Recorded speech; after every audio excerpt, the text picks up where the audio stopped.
Welcome back guys. आज का जो वीडियो होने वाला है हमारा, वो आपके यूनिवर्सिटी एग्ज़ाम्स और कॉम्पिटिटिव एग्ज़ाम्स के पॉइंट ऑफ व्यू से आपके लिए बहुत ही हेल्पफुल होने वाला है। तो इस वीडियो को कम्प्लीटली देखें और चैनल को ज़रूर सब्सक्राइब कर लें ताकि आगे भी आने वाले वीडियोज़ के आपको नोटिफिकेशंस मिल पाएँ। एंड अब बिना देर किए हम शुरू करते हैं अपने आज के टॉपिक के साथ। So let's continue. चलिए, वेलकम बैक गाइस। आज का जो हमारा टॉपिक है वो है parallel in serial out register. ठंड काफ़ी अच्छी हो गई है।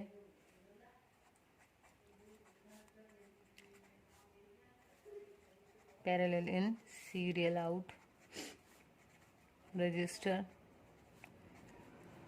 इससे पहले भी हमने 2 रजिस्टर्स डिस्कस किए हैं। यदि आपने वीडियोस नहीं देखे हैं तो प्लेलिस्ट में उनको भी पहले टैली कर लेना, एक बार चेक कर लेना। ज़्यादा बड़े नहीं हैं और समझ में भी आपको इजीली आएंगे। तो parallel in serial out register का यूज़ हम कब करते हैं? जब हमको डेटा जो है देना तो सिंगल क्लॉक पल्स में है, लेकिन उसको रिसीव कैसे करना है, मतलब डेटा देना पैरेलली है पर रिसीव करना है सीरियली। तो यदि मैं इसकी बात करूं ब्लॉक डायग्राम की, तो अगेन हम देखेंगे 4 बिट वाला रजिस्टर यदि, तो इस केस में क्या होगा, इनपुट तो क्विकली मिलेगा, लेकिन आउटपुट हम कैसे लेंगे? आउटपुट लेंगे हम 1 बाय 1 सीरियल मोड में।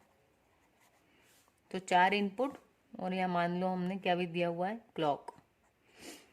तो क्लॉक और इनपुट और डेटा मिलेगा कैसा, सीरियल डेटा मिलेगा आउटपुट में। तो इसका यूज जनरली कब किया जाता है? जब भी हम चाह रहे हैं कि हमको डेटा देना पैरेलली है, एक साथ लेना है, मतलब इनपुट पर, लेकिन आउटपुट गेट्स जो हैं, जो भी अपना रजिस्टर हम बना रहे हैं उसमें आउटपुट हमें एक एक बिट करके रिसीव करना है। ठीक है, मान लो कि ये जो डिवाइस है यहाँ पर हम चाह रहे हैं वो क्विकली लेती है, उसकी स्पीड फास्ट है, तो हम उसको किस मोड में देंगे? पैरेलल मोड में। लेकिन जो दूसरी डिवाइस है जिसके पास आपको डेटा भेजना है आगे, वो डिवाइस स्लो है, तो उसको डेटा आपको कैसे देना पड़ेगा? स्लो स्पीड में। तो हम उस केस में क्या यूज करने वाले हैं? सीरियल आउटपुट, ताकि उसको डेटा एक एक बिट करके मिले। तो यदि अब हम इसके ब्लॉक डायग्राम की बात करें तो वो तो हम देख चुके हैं। अब हम देखेंगे सर्किट डायग्राम। सर्किट में हम क्या यूज करने वाले हैं? वही हमारा डी रजिस्टर, क्योंकि हम 4 बिट रजिस्टर बना रहे हैं इसलिए आपके 4 डी रजिस्टर्स यूज होने हैं यहाँ पर। थोड़ा पास में बन गया है ये। चलिए, तो ये हो गया हमारा D3, D2, D1 and D0। अब जो इसके आउटपुट्स रहेंगे वो होगा Q3, Q2, Q1 and Q0। अब हमने बात करी कि इनपुट कैसा मिलेगा इसको? पैरेलल। ठीक, तो ये जो D रहता है ये अपना इनपुट है और आउटपुट कहाँ मिलता है हमको? Q3 पर। हाँ, Q3, Q2, Q1 और Q0। और एक रहेगी हमारी क्लॉक पल्स जो सबसे कनेक्टेड रहेगी। क्लॉक हम सबको प्रोवाइड कर रहे हैं क्योंकि क्लॉक से ही अपना काम शुरू करेंगे। जब क्लॉक 0 रहेगी तो कोई भी फ्लिप फ्लॉप काम नहीं करेगा, और जब क्लॉक रहेगी 1 तब सारे फ्लिप फ्लॉप्स अपना काम परफॉर्म करेंगे। ठीक है, तो यदि हम कहें कि इसमें यदि मैं कहूँ कि डेटा पे हम क्या दे रहे हैं, उसके करस्पॉन्डिंग आउटपुट क्या मिल रहा है, तो उसको डिस्कस कर लेते हैं।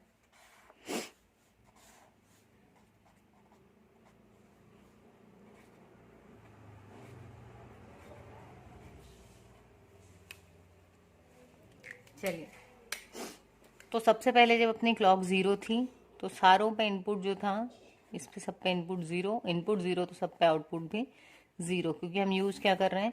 D flip flop. D flip flop क्या कहता है हमारा कि जो इनपुट पे दोगे वही आपको आउटपुट में मिलने वाला है। ठीक है, तो अब हमने क्या किया, मान लो एग्जाम्पल के लिए अपनी जो हमें ट्रांसफर करना था वो था 1011। तो जैसे ही पहली क्लॉक आई, क्योंकि ये पैरेलली हम इनपुट दे रहे हैं, तो ये पूरा इनपुट हमने एक साथ दे दिया। यहाँ पे 1 या 0, यहाँ पर 1 1। ठीक, ये जो था। अब यहाँ से हम आउटपुट रिसीव करने वाले हैं। Q0 से हमको पूरा आउटपुट मिलेगा सारे बिट्स हम यहाँ से लेंगे। क्यों? क्योंकि हमको सीरियली बिट्स को रिसीव करना है। ठीक है, देना पैरेलली था बट रिसीव कैसे करना है हमको? सीरियली।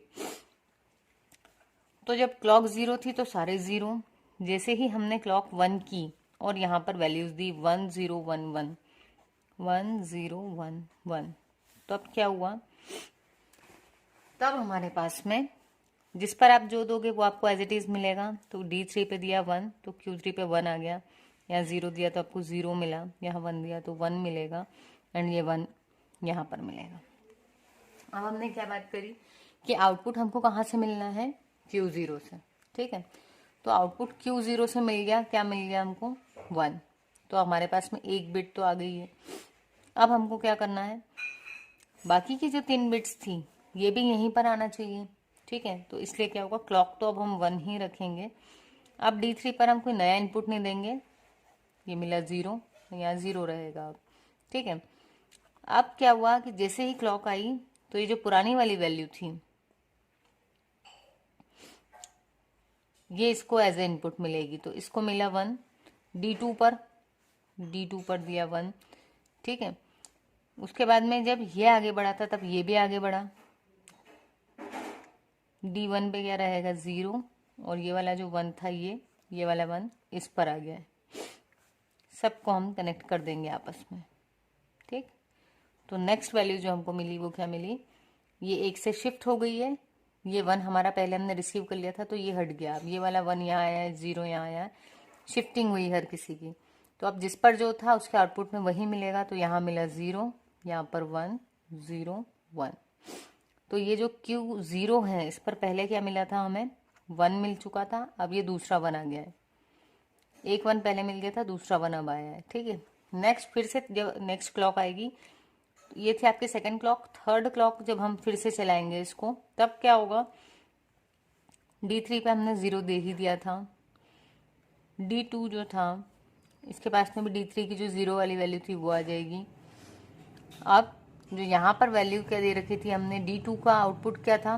Q2 1 था तो 1 किसके पास आ जाएगा? D1 के पास में। और इसका जो आउटपुट था D1 का आउटपुट क्या था? Q1 मतलब कि 0। तो यहाँ पर आ गया आपका 0। जो चीज़ जहाँ थी वैसा का वैसा आउटपुट 0 0 1 0। D3 पर हम जो देंगे वही Q3 पे मिलेगा। D2 पे जो देंगे वही Q2 पे मिलेगा। इसलिए सेम वैल्यूज मिलती गई। यदि इसमें कोई डाउट हो तो D फ्लिप फ्लॉप ज़रूर देख लेना एक बार। चलिए नेक्स्ट क्लॉक। अब देखो Q0 पे पहले क्या मिल गया था? 1 मिल गया था। दूसरी बार में क्या मिला? एक और 1। तीसरी बार में यहाँ मिल गया 0। ये देखो अब चौथी क्लॉक है, इसमें हमारे पास में यहाँ पर तो जीरोस थे ही। अब D2 पे क्योंकि 0 था तो Q2 पे इसको यानी D1 को क्या मिला? 0 ही मिला। लेकिन D1 पे क्या था?